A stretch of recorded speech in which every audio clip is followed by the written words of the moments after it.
Hello, this is Mrs. Smeckens, and we've been working on the idea that readers track characters. They collect all the details they can from the beginning, middle, and end of a story about one character. They collect details about what the character did, said, and thought. And we do this because authors develop characters. They give us these details across the text, and readers can learn from characters. So we gather everything we learned about the character that he did, said, and thought. And when we do that, we're tracking characters across the text. Now, authors just tell us this information as they develop the character. But readers can use that information and figure out more than just what the character did, said, and thought. Readers can figure out a character's personality trait. Characters not only get developed and described with actions and dialogue and thoughts, but we can also figure out as a reader kind of how that character is most of the time. The character's personality. And remember, in the last lesson when we did this, we realized authors don't tell us a character's personality. Readers have to figure it out. We have to add up these clues to put them together to make the inference. Okay, so character trait, personality, same thing. It's what the character's like on the inside. And remember, his personality or character trait doesn't change. He has that same tendency, that same, he's always like that personality at the beginning, in the middle, and at the end. Now, wait a minute. Characters do change. When you're reading a story, characters face problems. And when they get those problems fixed, the solution, the resolution, characters do change. Now, their personality doesn't change. No, but the character learns something. They grow and change. That's what this lesson is about. There are times that readers have to figure out what's the constant, the trait that doesn't change. But a totally different element, a totally different way of thinking about characters is to figure out, so what did they learn? How did they grow? How did they change? So this is a different kind of inference, and it uses the same information. We're going to put it together a little differently to figure out how did the character grow? What did they learn? How did they change? Okay, so how do you go about doing this, and why would you ever want to do this? Okay, well, first, readers learn from characters. Readers learn lessons from characters about life, about how to be a better person. I don't have to actually experience the problem to learn a lesson. I can learn it through a character in the story. Okay, and that's why authors write stories, so we can learn from characters. All right, so how do we figure out how a character changed? Now, you understand that there's kind of like a before and after, right? There was something and now it's different. A personality trait, a character trait does not change. But characters learn things. And so some facets, some aspects of a character grow. So how do you figure out how a character is different? What changed? Well, first, you look at the character in the beginning. What did they think? What did they believe? What did they want? How did they act at the beginning? Then it's different at the end. Now what do they think? Now how do they act? Now what do they want? There's been a change. Their personality did not change in this process, but because of a problem, they think a little differently now. That's what we mean by character change. All right, so as we go through this idea, let's look at the screen, and I want you to kind of think of it as before and after, beginning and ending. And so in the beginning, he acted like this, he thought this, he believed this. Okay. But now, because he's grown, because he's changed, he acts like this. He thinks like this. He believes this. So we have a before and after, a beginning and an ending. I also want you to notice that another way to really remember this is he was past tense, but now he is present tense. Okay. And so that's showing the growth, right?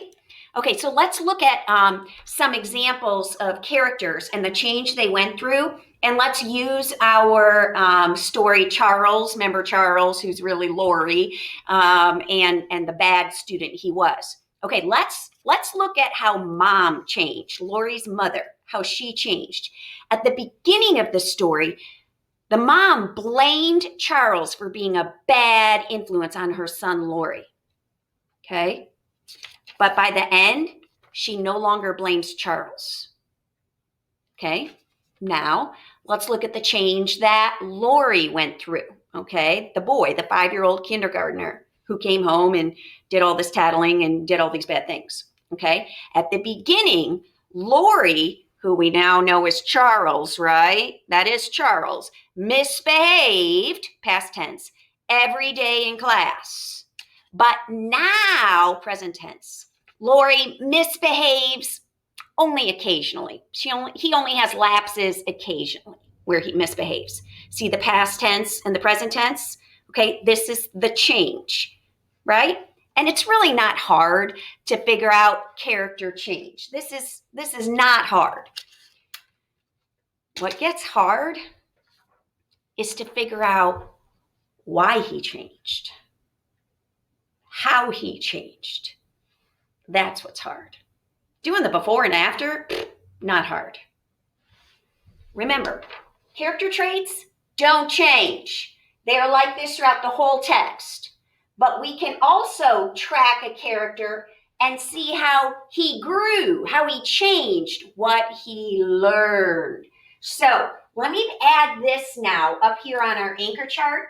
And I've got a thick black line because you can use all these details to figure out something that doesn't change, character trait, or you can use these details to look at before and after and the change he made, all right, or she made if it's a female character. And so it's the idea of looking at what they were like and what they are like now, okay? It's not a personality thing. It's an action. It's a thought. It's a belief, all right? But why did they change? And that's going to live, the answer to that lives in the plot. It lives in the middle. It lives in the little crease between the he was like, and now all of a sudden he's flipped the switch. Well, wait a minute. What caused him to change?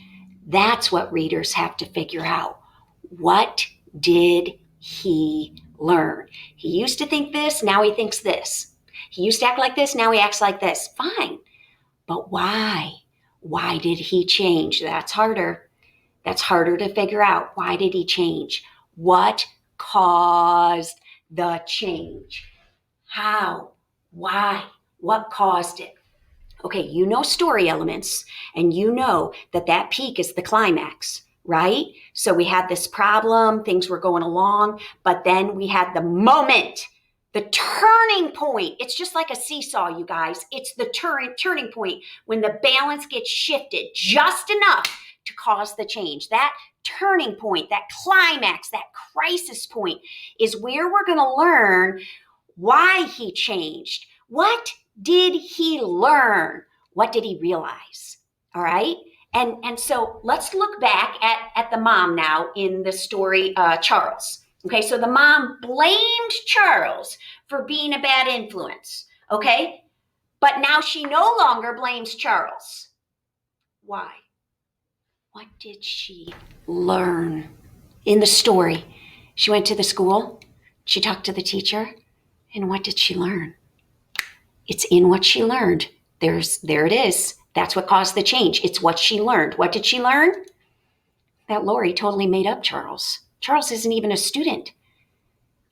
Charles is Lori, making the bad choices, the misbehaviors. That's what she learned. So it's not just thought this, now thinks this, I'm good. No, no, no, no, no. You have to be able to name when was the switch flipped? What was the turning point? What caused the change? All right. Help me with this next one. All right. So Lori, right? The boy, the 5-year-old misbehaving boy, misbehaved every day, now just misbehaves occasionally. Why? Something in that story changed. He was making bad choices every day, hitting the teacher and saying bad words and doing all of these terrible things. But something changed, so now he doesn't do it quite as often. What? Do you remember? He was helping the teacher, but when did he start to help the teacher? What did the teacher do first? He was having a good day and the teacher rewarded him. Remember, with an apple, and then made him her helper. When he was good, the teacher rewarded him with an apple and then gave him the helper role. See, that then caused him to shift his thinking. That is the change that we're talking about. We don't just want to recognize the change they made. That's easy, you guys. What we have to do is figure out, what did they learn? Why did they change? That is the harder question. And that's what we have to figure out. And it's always in the climax of the story. So look at, we already have the problem's getting worse, and right before the problem gets resolved, fixed, or solved, then something caused the switch to flip in that main character. And you got to figure out what it is. That's what readers do. So they don't just track a character, what he does, says, and thinks, and says, oh, well, he didn't say and thought this, and now he thinks and says and does this. No. Why? Why does he do it? This is what this lesson's about, is stepping back and really starting to study, why did that happen? And in that lesson is where we're going to get theme. And we'll talk about that in the next lesson. But you have to be able to name the before and after and the what caused the change. What was the turning point? All right, if you were in Mrs. Smecken's class, I would ask you to go back to the passage from the previous day on the kids' table. And remember, you read through the kids' table and you collected all of the do, say, and think details about the kids, the little kids. Okay, now I want you to reread this, and I want you to do two things. I want you to first collect the do, say, and think details of Jimmy, or James. It's the same guy. First sentence calls him James, and then he's Jimmy the rest of the time. So tell me everything Jimmy does, says, and thinks throughout the whole text. All right, so this is new. You haven't done it with Jimmy as your character, right? We're looking at a different character. You did it with kids. Now I want you to do it with Jimmy. Okay, now, after you track how Jimmy is at the beginning and you realize how Jimmy is at the end, I want you to do this as well. All I want you to do is tell me, what does Jimmy think or believe at the beginning? What does Jimmy now think or believe at the end? And what did he learn? Just in a sentence. I'm just looking for a sentence. What did he think in the beginning? A sentence. What does he think at the end? And why the change? What did he learn? Why the change? What caused the change? You're reading this passage, again, the kids' table. You're taking notes on do, say, think about Jimmy. And then you're writing 3 sentences. How was he in the beginning? How was he in the end? What's up with the change? What caused the change? If you were in Mrs. Smecken's class, that's what we'd be doing, but your teacher might have a better idea.